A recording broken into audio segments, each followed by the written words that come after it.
ceritakanlah kisah yang terlarang.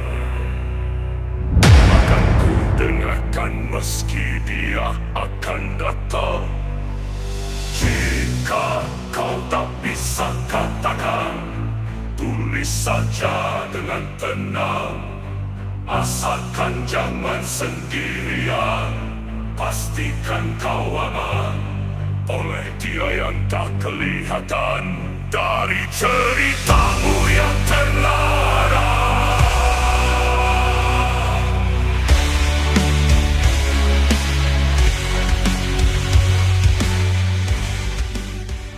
Halo majikan, sekarang kita TC lagi ya selama Horortober nih biar muak kalian semua. Tapi bener-bener nih ya, Babu mau ucapin terima kasih banget buat para majikan yang nontonin terus walaupun nih uploadnya macam kayak hantu ya, alias goib. Udah tuh munculnya jam berapa? Suka-suka aja dari kemarin kan malam terus ya, persis kayak hantu makanya. Habisnya ya majikan ya mohon dimaklumin aja gitu.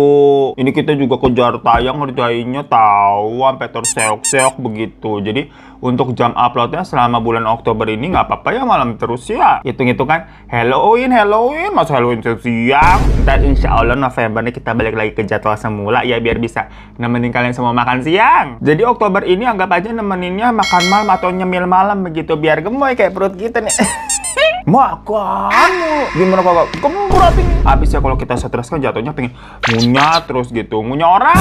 Ya gimana majikan, jadwal Babu nih kan padat banget gitu sampai kagak bisa rebahan. Macam kalau dulu kita nonton di infotainment tuh ya acara-acara gosip. Kalau kekurangan berita pasti ngeliputnya nih apa? Isi mobil artis atau isi tasnya artis. Terus nanti artisnya tuh bilang kayak jadwalku tuh padat banget. Makanya aku selalu sedia ya endorse apa gitu ya, vitamin apa tolak angin kagak mau endorse di mari biar kita sehat terus nih, kagak gila kagak sakit maksudnya. Bisa loh kita ngomongnya kayak orang pintar minum tolak red flag. Jadi buat majikan jangan marah-marah mulu ya. Perkara misalkan kita uploadnya nih malam terus kayak salah mulu nih hidup Babu nih. Pusing tahu kita bacain komentar kalian tuh ya pada komplain. Ih kok uploadnya malam gitu, takut. Migran nih kita nih. Untungnya ada obat sakit. Nggak ada endorsean lagi. Obat sakit kepala juga kagak apa-apa, boleh masuk loh. Langsung aja lah ya. Marah-marah mulu dari tadi kita. Nggak boleh. Kita harus belajar sabar dan bertutur kata lemah lembut ala gentle parentingnya nih kita Willy. Aduh saya takut kita sama teman cerita hari ini innauzubillah min zalik dah. Karena cerita ini tuh ibarat kata mulutmu harimaumu. Ini tuh kiriman teman cerita dari Salim yang katanya dia pernah bekerja di sebuah restoran Makassar. Maksudnya ya restorannya di Makassar itu jual khas Makassar. Apa sih? Jual makanan khas Makassar. Tahu nggak lu konro iga bakar? Enak tuh ya iga bakar. Tuh kan otaknya makanan terus. Udahlah ya, waktu itu kata si Salim, restorannya rame kali itu karena dagingnya memang terkenal empuk dan bumbunya khas. Enak ya. Pemiliknya itu namanya Daeng Yedi. Tapi nanti kalau misalkan kita kepanjangan izin nyebutnya Daeng aja ya, tahu kan? Nih bibir kita kadang suka keseriput karena Daeng itu katanya memang panggilan atau semacam apa sih Pak, Mas begitu loh. Soalnya Salim sendiri pun kalau manggil bosnya itu ya Daeng aja, kayak siap Daeng. Nah Salim waktu itu bekerja di sana karena dia gantiin pekerja lain yang baru keluar. Dimana si Salim ini tugasnya sebagai waiters. Waktu Salim masuk kerja nih, dia lebih banyak berinteraksi dengan manajer dari restoran itu yang bernama Deva. Yang mana Deva sebenarnya umurnya 2 tahun di bawah Salim. Jadi ini masih muda udah jadi manajer, mudaan manajer daripada si Salim. Karena ternyata Deva ini tuh orang dalam, gengs, alias memang keponakannya Daeng Yedi. Ya pantesan ya kalau gitu mah kita kagak heran, orang dalam. Nah meskipun begitu, Deva ini orangnya nggak petantang-petenteng gitu, mentang-mentang masih saudara nama si bos, the power of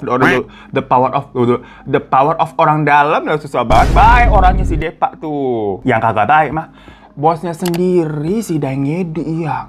Kata Salim mah ya, bukannya gue mau buka-buka borok dari tempat gue nyari uang, Van. Tapi bener-bener deh, semoga ini tuh jadi pelajaran untuk orang-orang yang suka ngerendahin pekerja dan suka jahat itu mulutnya. Kan ada yang jadi itu tuh, terkena pedes mulutnya, gengs. Alias kalau ngomong tuh suka bikin sakit hati, apalagi juga katanya kasar. Makanya para pekerja di restoran itu tuh sering banget keluar masuk. Ya termasuk si Salim kan karena gantiin orang tuh dia masuk ke situ. Namun memang Daeng ini tuh seperti nggak peduli karena dia berpikir selalu akan ada orang yang butuh uang dan mau kerja sama dia. Kalau nggak mau ya udah pergi sana. Ya mungkin hal itu dikarenakan juga nih keadaan restoran memang rame terus. Kalau masalah rasa nih, rasa makanannya ya, Salim akui memang enak tuh di sana tuh. Terutama tadi tuh konro, sop konro iga bakarnya, begitu katanya. Kita juga jadi penasaran, jadi pengen ntar gue put begituan aja ya. Apa sih? Baru mulai udah makanan. Tapi Daeng ini nih kalau di depan pelanggannya gitu, tamu-tamunya itu emang baik layaknya owner malaikat. Jadi kalau orang luar pasti taunya Daeng nih baik, restorannya enak, ya udah positif reviewnya. Tapi kalau di belakang layar nih sama para karyawannya tuh, di dapur bener-bener kebalikannya, gengs. Cuma waktu itu jujur aja Salim nih tutup mata. Karena gimana pun juga ya benar, menurut anggapannya Daeng tadi, akan ada aja orang yang butuh duit yang mau kerja sama dia, termasuk si Salim contohnya. Gak usah ditanya masih Salim udah kena maki berapa kali, udah ditirakin kata kasar apa aja gitu yang membuat mentalnya down. Apalagi waktu awal-awal namanya juga anak baru yang masih banyak bodoh-bodohnya gitu, masih belajar. Pernah nih, perkara Salim memang salahnya dia memang kebalik ngasih orderan di meja pelanggan. Jadi kayak pelanggan meja 1 pesanannya ketukar sama meja 8. Nah, si pelanggan itu kan pastinya komplain dong. Kayak loh, saya nggak pesan ini kok, ini bukan pesanan saya. Nah waktu itu memang Daeng lagi ada di sana tuh, dia jaga kasir kan soalnya. Di dapur tuh ya, Salim langsung dibentak-bentak, dikatain kungkung katanya. Ini maaf banget ya majikan ya, Babu kan hanya menceritakan balik lagi aja tuh, jangan pada emosi dulu. Soalnya kata Salim ya, itu kungkung tuh artinya macem kayak ngatain orang marah nih misalkan nih. Gitu loh. Jadi jangan dicontoh ya. Awal-awal masih Salim kena mental itu dimaki-maki bos begitu. Cuma dia kayak disabar-sabarin sama para pekerja lain, termasuk sama manajer itu si Deva tuh, dibilang udahlah, Daeng emang begitu orangnya, kerja lagi ya udah jangan dimasukin ke hati. Apalagi waktu itu ibunya Salim memang lagi sakit. Jadi ya dia butuh uang untuk berobat ibunya. Walaupun sempat nangis diam-diam tuh di dalam kamar mandi abis dimarahin ya, Salim kayak berusaha lupain dan fokus ke uang dan uang begitu. Seperti diriku yang cinta uang dan uang, jaya. Sampai kira-kira ya 2 bulan Salim kerja di situ, ya dia udah tahu lah berarti ini wataknya si Daeng begitu, lah dikuat-kuatin aja kerja di sana. Ada kejadian nih, pelanggan tuh komplain karena dia ngelihat ada pekerja yang nyuci perabotan makanan kayak macam piring-piring, sendok, garpu gitu ya di toilet karyawan yang lokasinya ada di belakang tuh deket parkiran. Nah pelanggan yang komplain itu tuh ibu-ibu, memang datang sama keluarganya. Dia bilang ke Daeng tuh kayak itu tuh hal yang menjijikan, itu nggak higienis. Pokoknya si ibu itu sampai kayak mual-mual dan marah banget ya, kayak mungkin dia jijik ya. Dia tuh udah selesai makan, mau pulang kan, mau naik mobil, terus pas di parkiran ngeliat tuh ada yang nyuci peralatannya di toilet karyawan. Komplainnya kan langsung ke Daeng ya, yang mana ternyata yang lagi nyuci piring itu ada nih namanya Bu Oyot. Dia udah lama kerja di situ. Bisa dibilang Bu Oyot ini tuh dari awal resto tuh berdiri udah kerja di situ. Memang kerjaannya sebagai tukang cuci perabotan, terus ngepel-ngepel segala macam, bebersih ya, pokoknya bebersih cleaning lah. Nah Bu Oyot ini nyuci di toilet itu perkara wastafel cuci piring yang ada di kitchen yang memang seharusnya digunakan buat cuci piring dan sendok-sendok itu rusak, gengs. Kayak pipa pembuangannya bocor. Jadi kalau dipakai alamat bisa banjir itu dapurnya, lantainya ngerembes. Intinya kagak bisa dipakai lah, makanya Bu Oyot ini nyucinya di toilet belakang. Ya Salim bilang sih kalau misalkan dia sebagai konsumer wajar komplain, karena toilet karyawan itu memang tidak sebersih atau sedirawat toilet pelanggan yang ada di dalam restorannya. Kesannya tuh toilet karyawan emang agak jorok. Namun masalah wastafel rusak yang ada di kitchen itu sebenarnya dari kemarin-kemarin udah dibilangin ke Daeng, dan memang wastafel itu tuh bermasalah mulu. Dan terakhir si Daeng ini kayak kesel dan nggak ngasih solusi, malah bilang kayak ya cari otak lah kalian nih, kalau rusak-rusak begini saya benerin mulu, saya bangkrut. Jadi Daeng tuh berpikirnya wastafel itu tuh rusak-rusak terus karena para pegawainya ini makanya nggak bener gitu loh, atau pakai asal lah mentang-mentang itu bukan punya mereka. Yang jelas tapi di situ Bu Oyot dimaki habis sama si Daeng. Padahal Bu Oyot ini tuh jauh lebih tua daripada Daeng. Sampai-sampai ada kata-kata kasar yang membuat para pekerja di sana tuh kayak kaget. Dimana Daeng nih bilang ke Bu Oyot kayak dasar kamu suntili, katanya begitu. Mohon maaf lagi ya nih majikan ya, nih buat teman-teman Makassar mungkin tahu artinya. Kita juga baru tahu nih gara-gara emailnya si Salim. Katanya kata suntili itu kasar banget di sana. Macam kayak ngatain wanita kamu, tapi lebih kasar dari itu maknanya. Cuman fun fact-nya nih, ini cukup menarik menurut kita. Karena suntili itu sebenarnya kata asalnya adalah Sundala, yang artinya tadi wanita jalan. Nah, tapi kalau suntili itu singkatan dari Sundala 3 kali, jadi suntili gitu. Lucu ya sebenarnya. Makanya levelnya tuh kayak ngatain orang Sundala tapi 3 kali lipat kasarnya. Karena Sundala 3 kali, suntili.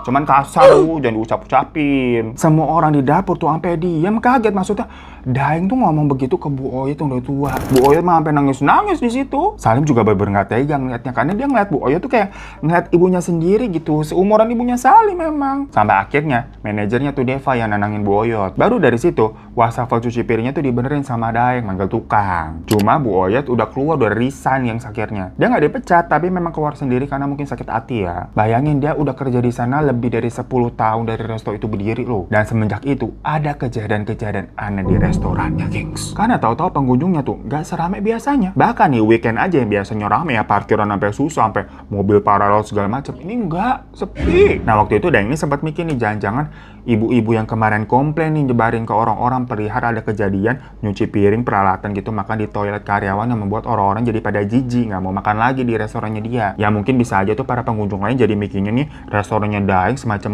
pakai pesugihan gitu nyuci peralatannya di toilet. Macam tahu kan kalian pernah dengar yang rebus bakso tuh pakai celana dalam yang gitu-gitu loh. Namun kalau Salim bilang nih waktu dari awal dia kerja di restoran itu kayaknya sih Daeng nggak pakai hal macam begituan ya. Ini tuh bukan cerita-cerita restoran yang pakai penglaris, enggak. Pelanggan itu selalu rame memang karena rasanya mah enak. Mau dibawa pulang juga rasanya akan sama gitu. Jarang banget ada yang komplain misalkan rasanya berubah, rasanya beda, enggak. Habisnya kan katanya kalau restoran tuh pakai penglaris, kalau dibawa pulang tuh rasanya bakal beda ya. Nah makanya Salim sendiri pun waktu itu sempat merasa aneh juga nih kenapa tahu-tahu sepi. Namun di sisi lain memang waktu itu tuh lagi awal-awal tanggal tua. Jadi mungkin ya sepinya belum gajian. Walaupun sebelum-sebelumnya nih sebenarnya mau tanggal tua mah juga rame. Apalagi misalkan kalau weekend tuh ngantri. Cuma ada yang ini jadinya terus-terusan marahin tuh nyalahin Bu Oyot. Ya padahal Bu Oyot memang udah kagak kerja di situ ya. Cuma kan gara-gara dia maksudnya. Daeng ini sampai bilang ke karyawannya semua, saya ini paling kesel kalau kebegoan dari orang-orang miskin jadi buat saya sial begini. Salim sampai astagfirullahaladzim, ngelus dada ya denger begitu ya. Kayak cabe banget itu mulutnya orang. Sampai akhirnya Daeng ini mikir mau renov toilet. Jadi toilet pelanggan sama toilet karyawan ini mau dibenerin, mau dibersihin biar anggapannya udah nggak kotor lagi lah. Soalnya kan mikirnya tadi Daeng karena rumor itu ya jadinya sepi. Dipanggilan nih tukang nih, janjian jam 7 malam. Soalnya resto itu tutup jam 8 malam kan kalau hari biasa, kalau hari weekend jam 9. Udah nih janjian jam 7 tapi sampai jam 8 nih kagak datang-datang tukangnya. Nah waktu itu Salim lagi beres-beres meja karena kan keadaannya udah sepi ya, nggak ada pelanggan jam segitu. Sementara si Daeng nelfon tukangnya kayak marah-marah gitu nanya, gimana kamu lama banget ini, saya mau pulang, dasar bulu kamu, disuruh saya cuma nungguin kamu doang, dasar gitu-gitu loh. Gak tahu tukangnya ngomong apa di telepon sama si Daeng, tahu-tahu Daeng nyuruh si Salim buat pergi ke depan. Nemuin tukangnya katanya nyari-nyari restonya nggak ketemu, bodoh itu tukangnya tuh. Ya udah Salim ke depan kan, dia celingak-celinguk gitu kan, tahu-tahu ada motor lewat. Boncengan nih 2 orang nih nanya ke Salim, maaf restorannya Daeng Yedi itu di mana ya? Nah Salim bingung kan bilang, ini restorannya. Dan orang itu kayak, astagfirullahaladzim, dari tadi saya udah muter-muter di sini kok nggak lihat ya. Jadi ternyata katanya itu tukang yang ditunggu-tunggu. Dia bilang udah dari jam 7 muter-muter tapi nggak ketemu. Sebelumnya dia lihat tuh lokasi tempat restorannya Daeng kayak bangunan kosong aja gitu loh. Dia nggak nyangka kalau restorannya di situ. Salim nggak paham ya ini tukangnya bercanda apa gimana. Masa restoran begini halaman parkirnya juga luas, lu kagak lihat? Salim ngiranya nih tukang kayak alasan doang. Kalau telat mah bilang aja. Ya udah akhirnya tukangnya masuk tuh dan ketemu sama Daeng. Salim abis itu lanjut nyelesain kerjanya lagi dan pulang. Dia nggak tahu itu tukang ngomong apa ke Daeng. Habis dari malam itu toilet tetap nggak jadi direnovasi itu. Cuman nggak tahu kenapa ya, apa harganya nggak cocok apa gimana. Namun besokannya nih ada kejadian lagi, gengs. Ya jadi biasalah di sana kan pasti ada karyawan yang nggak betah terus resign perkara omelannya Daeng nih. Apalagi semenjak restonya sepi dari biasanya si Daeng kayak uring-uringan mulu makin menjadi-jadi itu tiap hari. Semua orang makan semprot salah di matanya dia. Nah si Salim waktu itu ngeliat nih kayak ada orang di depan resto celingak-celinguk terus pergi. Tapi nggak lama dia balik lagi ke depan restoran, celingak-celinguk lagi gitu, gengs, kayak orang bingung. Sampai akhirnya disamperin sama salah satu karyawan yang ada di sana. Ternyata orang yang kayak celingak-celinguk bingung itu adalah pegawai baru. Dia bilang dari luar dia ngeliat restonya kok tutup, makanya dia bingung apa ini tempatnya, apa salah tempat. Cuma pas dia pergi nanya ke orang sekitar, dibilang ya itu tempatnya. Jadi ternyata banyak yang ngeliat restonya Daeng itu kayak nggak buka, gengs, atau ya bener nggak ngeliat sama sekali gitu loh. Nah mungkin itu yang menyebabkan restonya Daeng tiba-tiba sepi. Cerita-cerita tersebut akhirnya sampailah ke kuping Daeng, yang pada bilang sepertinya nih lagi ada yang ngerjain Daeng. Nah Daeng nih mikirnya nih, kemungkinannya siapa lagi kalau bukan saingan restonya dia. Soalnya memang kira-kira nih jarak sekitar 1,5 kilometer, yang nggak deket nggak jauh juga ya. Itu ada restoran Koro Iga Bakar juga, gengs, baru buka. Ini nggak baru-baru banget sih. Jadi gini, kalau Koronya Daeng itu kan udah sekitar 10 tahun. Nah yang saingan itu tuh baru 2 tahun. Cuma sebenarnya sebelum-sebelumnya nih tetap ramean punyanya Daeng, karena kan Daeng itu semacam OG originalnya tuh di situ tuh. Nah Daeng nih curiga sama resto saingannya itu karena memang terakhir kali dilihat kok Toto lebih rame dari sebelum-sebelumnya. ceritanya. Udah nih makin senewan si Daeng. Si Deva aja tuh yang keponakannya sampai kena semprot juga. Jadi waktu kejadian itu ceritanya si Deva ini lagi persiapan mau lamaran. Tapi memang keluarga wanitanya tuh ada di luar kota. Jadi Deva nih minta izin lah buat cuti. Tapi sama Daeng dimaki-maki tuh si Deva kayak, "Halah, cewek kamu itu pengeretan. Bego banget kamu mau sama dia gitu. Kamu tuh diboro-boroin tau nggak?" Ya pokoknya kata-kata kasar nih, mohon maaf ya sekali lagi izin ya majikan ya. Sampai si Daeng ini pokoknya terucap dari mulutnya tuh kayak, "Daeng pokoknya nggak setuju. Nggak usah kamu sama anak Sundala macam itu." Anak Sundala tuh kayak macam anak gitu gengs. Kan kasar ya. Dikatain lagi tuh pokoknya si Deva tuh, "Kamu juga kerja masih nggak becus mau nikah. Tanggung jawab kamu nih sama resto saya jadi sampai begini."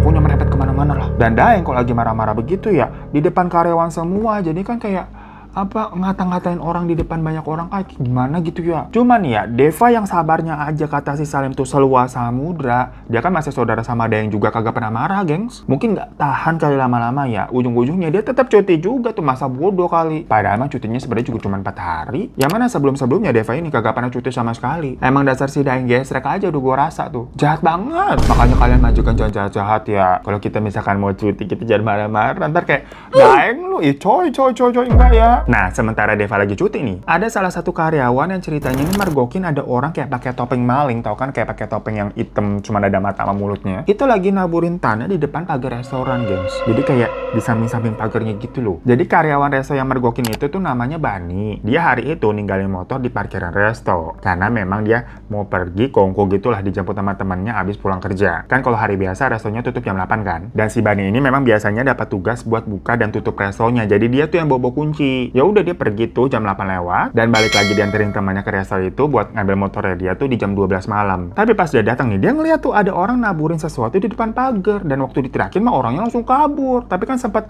kesorot lampu tuh waktu datang ya. Orangnya pakai topeng kayak maling. Dikiranya awalnya maling. Tapi pas Bani lihat tuh ternyata kan banyak tanah tuh di depan pagar. Makanya waktu pagi-paginya si Bani laporan tuh heboh. Ternyata bener nih ada yang ngisengin restonya Daeng. Dari situ Daeng nih nyawa satpam buat jaga malam. Sebelum-sebelumnya tuh nggak ada satpam, gengs, cuman ada tukang parkir doang. Tapi kan kalau restonya tutup ya udah digembok aja gitu, kagak ada yang jagain. Tapi by the way ya, si Bani tuh ngelapor begitu tetap dimaki-maki tahu sama si Daeng karena dibilang gagal nangkep orangnya. Harusnya kamu tangkep bom gitu loh. Jadi ujung-ujungnya semua orang tuh tetap disalahin sama si Daeng. Gila banget ya si Daeng mulutnya ya. Untungnya si Bani mah ngambil hati karena memang dia adalah salah satu karyawan lama juga. Sampai dipercaya megang kunci kan soalnya. Habis setelah kejadian itu, Deva nih masuk lagi kan udah selesai tuh cutinya. Ya gimana pun juga mungkin karena dia keponakan kali ya. Dengar-dengar tuh bapaknya Deva dulu pernah bantuin Daeng waktu Daeng susah. Jadi Daeng ini ada utang budi juga sama bapaknya Deva, makanya si Deva dipekerjakan di situ. Yang mana maksudnya abis si Deva nekat tuh kabur cuti 4 hari, ya dia balik kerja lagi, kagak dipecat. Cuma sama Daeng mah sempat didiemin. Deva juga baru dengar kan katanya ada orang yang naburin tanah, dia kaget. Dan ditambah nih di hari itu ada pelanggan yang tahu-tahu datang nih ke resto ngomel-ngomel. Jadi sebelumnya dia tuh pesan makan dibawa pulang. Udah pergi nih sekitar setengah jam kemudian balik lagi, dibilang, "Ini gimana sih ada belatungnya?" Jadi dia beli sop kontrol, pas dibelah dagingnya tuh di dalam banyak belatung udah pada mati, putih-putih tapi geli ya. Dan pas orang itu marah-marah, ya ada pelanggan-pelanggan lain lagi makan di tempat. Maksudnya kan otomatis jadi pada dengar. Di situ mungkin Daeng udah emosi kali ya dengan semua kejadian-kejadian yang bertubi-tubi nih, sampai pelanggan itu dimarah-marahin, dibilang, "Kamu fitnah restoran saya, mau jelek-jelekin restoran saya ya?" Dan nuduh orang itu adalah utusan dari resto saingannya tuh. Rame mereka adu debat. Sementara tukang masak di dapur nih pada ngecekin dagingnya kan, ternyata benar. Pas dibelek ada belatungnya itu. Cuma hal tersebut nggak dibilang ke orang yang tadi marah-marah ya, semacam rahasia dapur aja lah. Yang jelas mereka kan kaget ya, kok tahu-tahu bisa begini nih, padahal daging-daging itu selalu fresh dari dulu. Dan ini juga sampai marah-marah maki-maki supplier dagingnya dia. Besoknya nih, si satpam baru tuh yang dipakai buat jaga malam minta resign. Karena katanya dia ngeliat ada penampakan nenek-nenek, tapi pendek tuh, punggungnya nonjol gitu gengs katanya. Jadi katanya awalnya itu satpam dengar kayak ada yang kelenteng gitu dari dapur. Ya selain takut sama maling ya, mungkin ya dikiranya tikus atau kucing. Jadinya dicek tuh di dalam. Karena misalkan kalau kucing juga kan takutnya ngegarong bahan makanan. Tapi ternyata pas di center ini sama si satpam, dia ngeliat ada penampakan nenek-nenek itu di dapur. Langsung lemes dia. Besoknya makanya nggak berani jaga malam lagi, minta resign. Cuma dia nggak percaya tuh sama ceritanya si satpam. Jangankan Daeng, Salim juga sebenarnya setengah percaya. Karena nih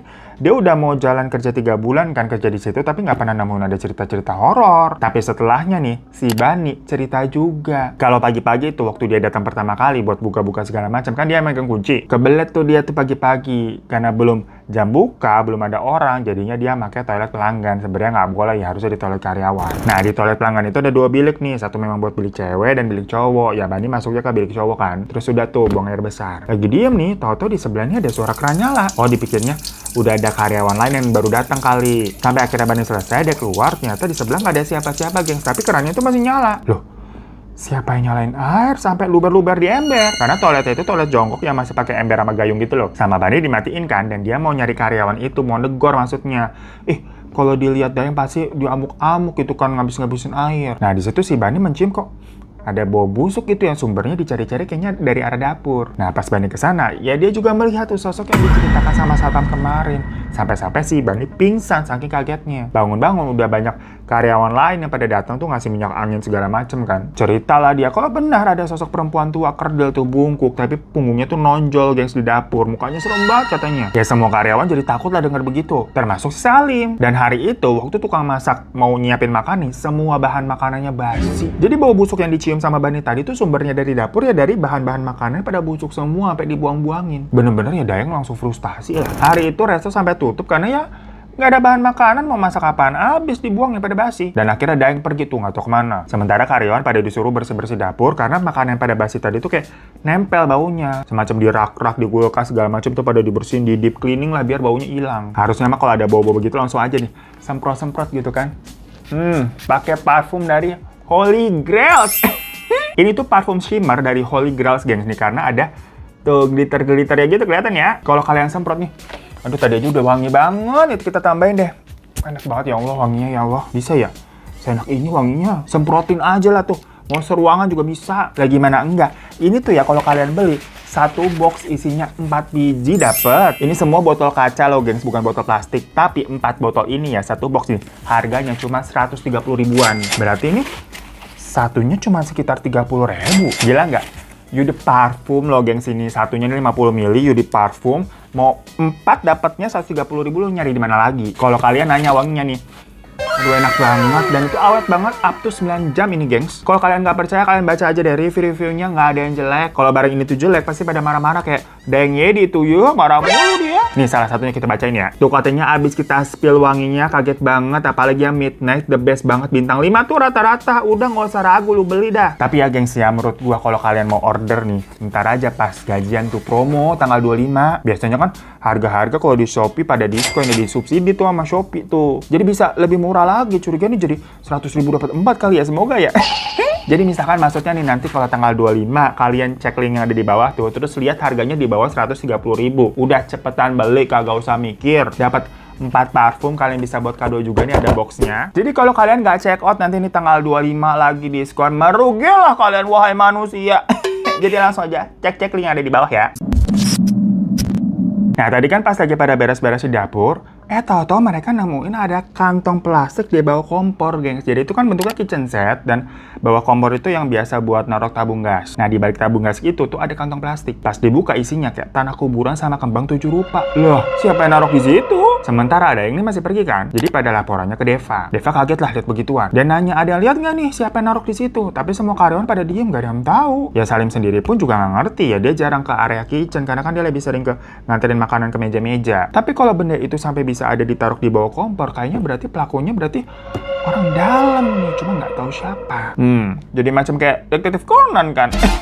Akhirnya di situ Deva bilang udah jangan cerita-cerita dulu ke Daeng karena ini bisa runyam jadinya. Masalahnya kan belum tahu nih pelakunya siapa. Kalau Daeng sampai tahu, pasti semuanya tertuduh, kena maki semua, ntar yang ada gaji pada dipotong. Ya kan kacau ya. Ya udah akhirnya mereka sepakat buat diem dulu dan menyerahkan benda tersebut ke Deva. Sementara katanya Deva akan menyelidikinya. Besoknya tahu-tahu si Daeng nih datang nih bawa sajen dan dia letakkan di deket kasir. Jadi memang si Daeng itu kan kerjanya di restoran jaga kasir ya. Semua keuangan dipegang sama dia, tapi kadang juga ya memang di backup sama si Deva. Pokoknya Daeng yang mantau semuanya lah di depan. Nah, si sajen itu ditaruh di bawah meja kasir, di mana Daeng bilang ke semua karyawan untuk jangan ngapa-ngapain ini sajen ya. Cuma letaknya memang disembunyikan dari pandangan pelanggan, jadi kayak mepet tembok gitu ketutupan sama meja kasir, yang mana pelanggan nggak bakal bisa lihat lah. Namun waktu itu semua karyawan termasuk Salim menanggapi hal tersebut nggak terlalu gimana-gimana, nggak kaget juga. Malah lebih ke mewajarkan, karena kan memang sebelumnya sudah jelas ada yang nyesengin. Mereka sampai nemuin kresek tuh isi tanah kuburan sama bunga, ya makanya mungkin kemarin Daeng nih pergi ke orang pintar buat dikasih sajen tersebut untuk nangkal. Karena abis itu 2 hari setelahnya restoran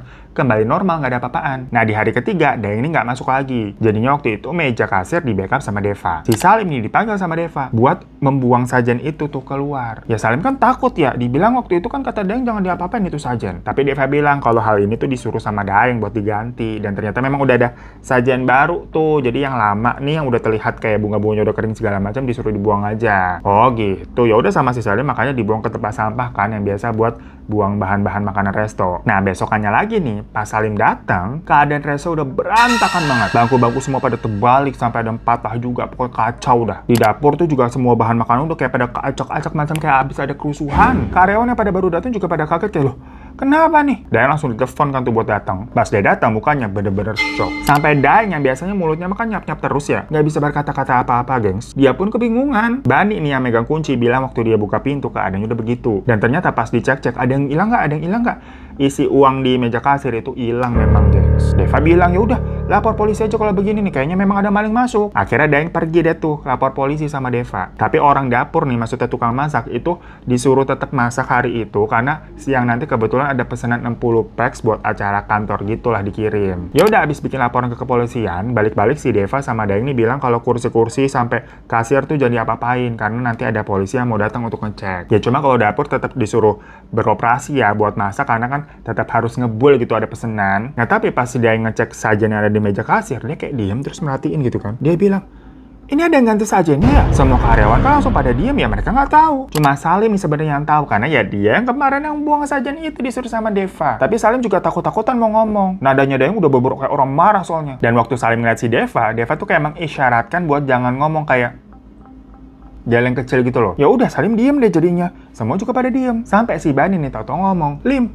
kayaknya kamu yang kemarin buang sajen bukan? Ya semua orang langsung nengok ke arah Salim dong. Salim gelagapan tuh di situ kayak ketakutan kan dia mau ngomong. Si Bani ini bilang ke Daeng kalau kemarin dia ngeliat si Salim buang sajennya itu ke tempat sampah. Tapi pas saya lihat di meja kasir ada sajen yang baru memang dan ada Deva juga di situ. Jadi saya kira memang itu diganti aja sajennya dengan yang baru. Secara kan di situ ada Deva ya, maksudnya Salim ini nggak mungkin bisa ngambil itu sajen tanpa sepengetahuan Deva, kayak logika aja. Jadi maksudnya kirain Bani emang diganti baru aja gitu, intinya kemarin dia nggak curiga apa-apa. Dan akhirnya Salim di situ bilang, iya Daeng, saya disuruh Deva kemarin dibilang katanya sajennya diganti baru. Jadi sepertinya Daeng itu mengatakan kalau sajennya memang berbeda, walaupun ya tatanan isinya kan sebenarnya hampir sama tuh. Cuma bunga-bunga sama yang lainnya tuh dilihatnya masih fresh gitu kan, harusnya udah kering, jadi curiga.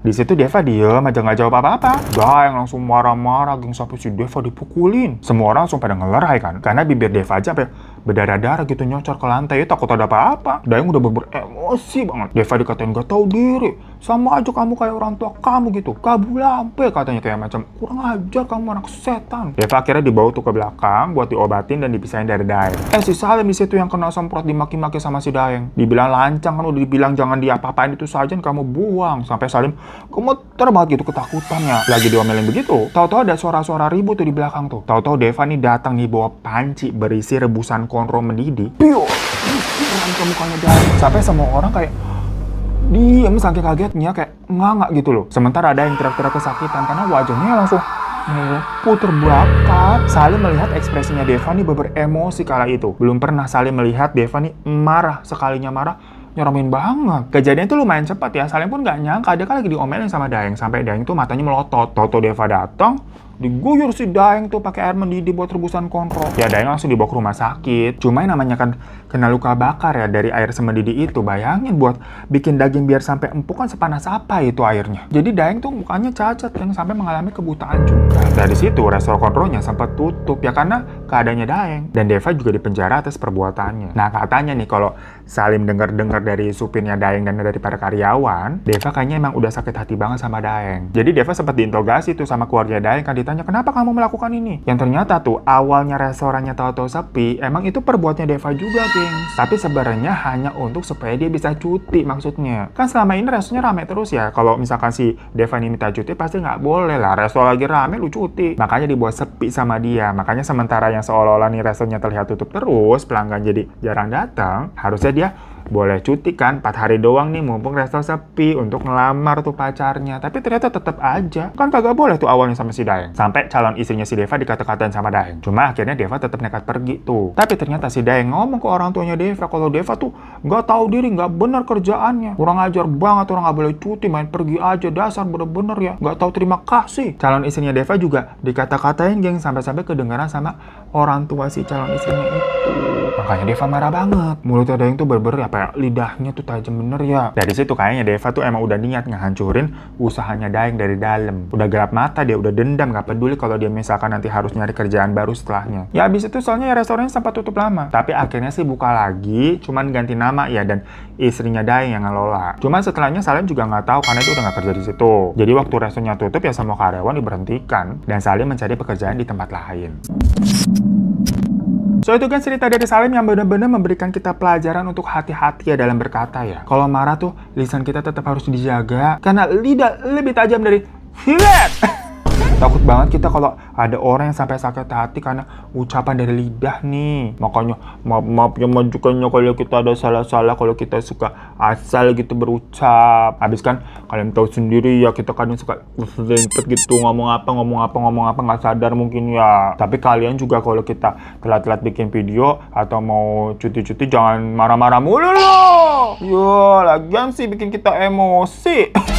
Kagak kelar-kelar ya kita bareng-bareng ya. Yaudah, makasih banyak ya majikanku semuanya. Lope-lope pule pokoknya. Minta tolong klik tombol subscribe di bawah sama like-nya juga. Kita butuh habisnya ya. Terima kasih. Kalau mau kirim-kirim cerita boleh email di bawah ini. Sampai jumpa lagi di teman cerita selanjutnya. Assalamualaikum warahmatullahi wabarakatuh. Dadah.